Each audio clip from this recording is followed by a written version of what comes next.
Assalamualaikum. Hi friends, welcome to my YouTube channel. இந்த வீடியோவில் என்ன பார்க்க போகிறோன்னா meal maker gravy for chapati தான் பார்க்க போகிறோம். ஆக்சுவலி எங்கள் வீட்டில் நாங்கள் டெய்லி சப்பாத்தி செய்வோம். வழக்கமாக வந்து சிக்கன் சாலாம், சிக்கன் கிரேவி இந்த மாதிரி ரொம்ப யூஸ்வலாக தான். ஸோ டிஃப்ரெண்ட்டாக ட்ரை பண்ணலாமே, 7 டேஸ்க்கு 7 டிஃப்ரெண்ட் கிரேவிஸ் வந்து ட்ரை பண்ணலாம் அப்படின்னு சொல்லி எனக்கு பிளான் வந்துச்சு. ஒய் நாட் அதையே நம்ம வீடியோவாக போஸ்ட் பண்ணக்கூடாது, நம்ம டிஃப்ரெண்ட்டாக ட்ரை பண்ணி நல்லா வந்தால் அது உங்களுக்குமே யூஸாக இருக்குமே, பார்த்தா நீங்களும் ட்ரை பண்ணுவீங்களே அப்படின்னு தோணுச்சு. கண்டிப்பாக உங்களுக்கு பிடிக்கும்னு நினைக்கிறேன். நான் வந்து ஃபுல்லாக யூடியூப் வேறு வீடியோஸ்லாம் நிறைய ரெஃபரன்ஸ் எடுத்து தான் செஞ்சேன். நான் வீடியோ லாஸ்ட்டில் வந்து எப்படி வந்து இது வந்திருக்கு, டேஸ்ட் எப்படி இருக்குங்கிறத ஹானஸ்ட் ரிவ்யூவாக சொல்கிறேன். மிஸ் பண்ணாமல் ஃபுல்லாக பாருங்கள். இன்றைக்கி டே 1. இன்றைக்கே மீல் மேக்கர் கிரேவி வந்து சூஸ் பண்ணேன்னா வீட்டில் வந்து இருக்கிற பொருள் வச்சே வந்து செய்யலாம். சிக்கன் அந்த மாதிரிலாம் நிறையா பார்த்தோம், பட் ஆனால் வெளியிலேருந்து வாங்கணும். ஃபஸ்ட்டு வந்து நம்ம வெஜ்லேருந்து ஸ்டார்ட் பண்ணலாம் அப்படின்னு சொல்லி மீல் மேக்கர் கிரேவி வந்து சூஸ் பண்ணேன்.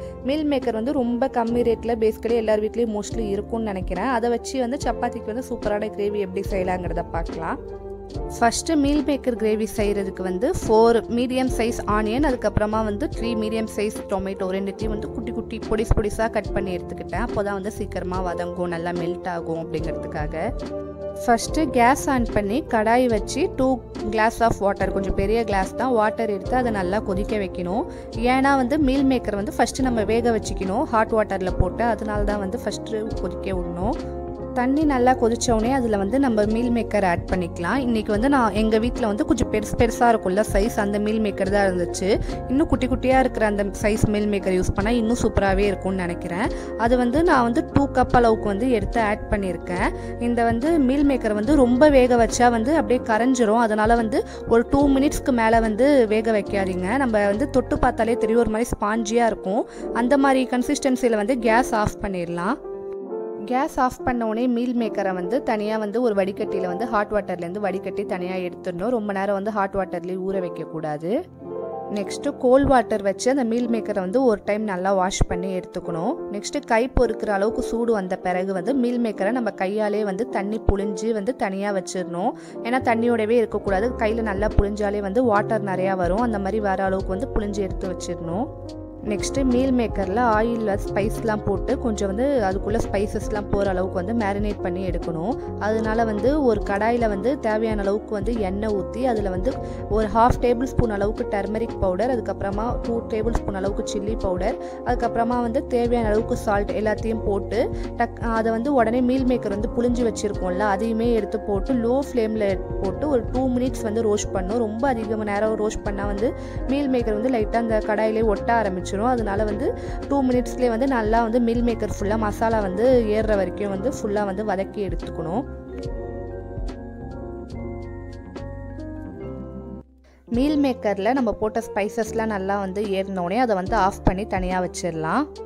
நெக்ஸ்ட்டு நம்ம மெயின் குக்கிங் ஸ்டார்ட் பண்ண வேண்டியதான். திரும்பி கேஸ் ஆன் பண்ணி நம்ம எந்த பாத்திரத்தில் வந்து குக் பண்ண போகிறோமோ, கிரேவி செய்ய போனோமோ அந்த பாத்திரத்தை வச்சுக்கலாம். அதில் வந்து 3 டேபிள் ஸ்பூன் அளவுக்கு ஆயில் ஆட் பண்ணி அதில் ஒரு பே லீவ், அதாவது பிரியாணி இலை, அதுக்கப்புறமா ஒரு சின்ன துண்டு பட்டை, ஒரு ஏலக்காய், 2 கிராம்பு எல்லாமே வந்து எண்ணெயில் நல்லா வந்து பொரிய விடணும். நெக்ஸ்ட்டு நம்ம கட் பண்ணி வச்சுருக்க ஆனியனை இதில் வந்து ஆட் பண்ணிக்கணும். ஆட் பண்ணி வந்து நல்லா கோல்டன் ப்ரௌன் கலர் வர வரைக்கும் கிண்டணும். மோஸ்ட் ஆஃப் த பேர் வந்து குக்கிங்கில் வந்து என்ன மிஸ்டேக் பண்ணுவாங்கன்னா வெங்காயம் தக்காளி எல்லாம் ரொம்ப வதங்க விட மாட்டாங்க. அது எந்த அளவுக்கு மெல்ட் ஆகி எந்த அளவுக்கு வந்து வதங்குதோ அந்த அளவுக்கு வந்து நமக்கு கிரேவியோ இல்லை ஆனமோ எதுவாக இருந்தாலும் டேஸ்ட் அதிகமாக கொடுக்கும். இது வந்து எனக்கு என்னோடய மாமியார் சொல்லி கொடுத்தது. வெங்காயம் எந்த அளவுக்கு கலர் சேஞ்ச் ஆகிருக்குன்னு பாருங்கள். வெங்காயத்தை வந்து கருகவும் விடாமல் ரொம்ப பச்சையாகவும் விடாமல் இந்த மாதிரி கோல்டன் ப்ரௌன் கலரில் வதக்கி எடுத்ததுக்கப்புறமா இதில் வந்து 2 டேபிள் ஸ்பூன் அளவுக்கு வந்து இஞ்சி பூண்டு பேஸ்ட் வந்து ஆட் பண்ணிக்கலாம். இஞ்சி பூண்டு பேஸ்ட் பச்சை வாசனை போகிற வரைக்கும் வந்து மிக்ஸ் பண்ணி எடுத்துக்கலாம். நெக்ஸ்ட்டு நம்ம கட் பண்ணி வச்சுருக்க தக்காளியை வந்து இதில் ஆட் பண்ணிக்கலாம். தக்காளி வதங்கிறதுக்காக கொஞ்சோண்டு சால்ட் ஆட் பண்ணிக்கலாம். சால்ட் ஆட் பண்ணுற வீடியோ வந்து மிஸ் ஆயிடுச்சு, அதனால வந்து இதில் இன்க்ளூட் பண்ணல. தக்காளியுமே வந்து நல்லா மெல்ட் ஆகிற அளவுக்கு வந்து வதக்கணும். தக்காளி வந்து நல்லாவே வதங்கிடுச்சு. இப்போ வந்து நம்ம ஸ்பைசஸ் ஆட் பண்ணிக்க வேண்டியதான். 1 டேபிள் ஸ்பூன் அளவுக்கு சில்லி பவுடர், 1/2 டேபிள் ஸ்பூன் அளவுக்கு turmeric powder, 1/2 tablespoon garam masala, 1 tablespoon chicken masala, அதுக்கப்புறமா 1 டேபிள் ஸ்பூன் தனியா பவுடர் எல்லாத்தையுமே ஆட் பண்ணி நல்லா வந்து இந்த வெங்காயம் தக்காளி கூட வந்து நல்லா மிக்ஸ் பண்ணி எடுத்துக்கணும். மசாலாலாம் நல்லா மிக்ஸ் ஆனதுக்கப்புறமா ஒரு கை கொத்த அளவுக்கு வந்து மின்ட் வந்து இதில் சேர்த்துருக்கேன். சேர்த்து வந்து மசாலா கூட வந்து நல்லா கிண்டிக்கணும். நெக்ஸ்ட்டு நம்ம போட்டிருக்க மசாலாலாம் குக் ஆகுறதுக்காக லைட்டாக ஒரு வந்து கால் கிளாஸ் அளவுக்கு தண்ணி ஊற்றி மசாலாவை வந்து நல்லா கொதிக்க விடணும். அப்போ தான் மசாலாவோட அந்த ரா ஸ்மெல் போகும். இன்னொன்று என்னென்னா மசாலா வந்து அடிப்பிடிக்காமல் இருக்கும். மசாலா வந்து இந்த அளவுக்கு வந்து நல்லா இந்த மாதிரி கொதித்து வந்த உடனே இதில் வந்து நம்ம ஏற்கனவே வேக வச்சு மேரினேட் பண்ணி வச்சுருக்க மீல் மேக்கரை வந்து இதில் ஆட் பண்ணி இது கூட வந்து நல்லா மிக்ஸ் பண்ணிக்கணும். நம்ம செஞ்சு வச்சுருக்க மசாலா கூட மீல் மேக்கர் வந்து நல்லாவே வந்து ஸ்டிக் ஆகிடுச்சு. கன்சிஸ்டன்சி வந்து பார்க்கக்குள்ளே தெரியும். இந்த டைமில் வந்து நமக்கு வந்து தேவையான அளவுக்கு தண்ணி ஊற்றிக்கணும். நான் வந்து கிரேவிங்கிறதுனால தண்ணி ரொம்ப அதிகமாக ஊற்றலை. இந்த மீல் மேக்கர்லாம் வந்து முழுகிற அளவுக்கு வந்து ஊற்றிருக்கேன். ஃபைனலி இந்த டைமில் உப்பு உரப்பு எல்லாமே கரெக்டாக இருக்கான்னு பார்க்கணும். நான் வந்து தக்காளி வதங்கிறதுக்காக மட்டும்தான் சால்ட் சேர்த்துருந்தேன். அதனால் இப்போ சால்ட் மட்டும் எக்ஸ்ட்ரா ஆட் பண்ணி நல்லா வந்து கலந்து விட்டுக்கிறேன். ஃபைனலி ஒரு கைப்பிடி அளவுக்கு கொரியாண்டர் லீஃபை குட்டியாக கட் பண்ணி எடுத்திருக்கேன். அதையுமே வந்து இதில் சேர்த்து ஃபுல்லாக வந்து ஆட் பண்ணிவிட்டு மூடியை வந்து க்ளோஸ் பண்ணி இந்த கிரேவியை வந்து நல்லா கொதிக்க விடணும்.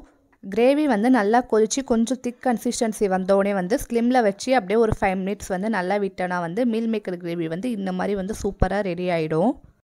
அவ்வளோதான், டேஸ்டியான மீல் மேக்கர் கிரேவி ரெடி. நான் ஃபஸ்ட் டைம் செய்கிறதுனால எப்படி இருக்கும் அப்படிங்கிற மாதிரி யோசித்தேன். ஏன்னா சிக்கன் மட்டன் இந்த மாதிரி வந்து நான்வெஜ்ஜாக இருந்தால் எப்போவுமே டேஸ்ட் வந்து ஆட்டோமேட்டிக்காக சூப்பராக வந்துடும்.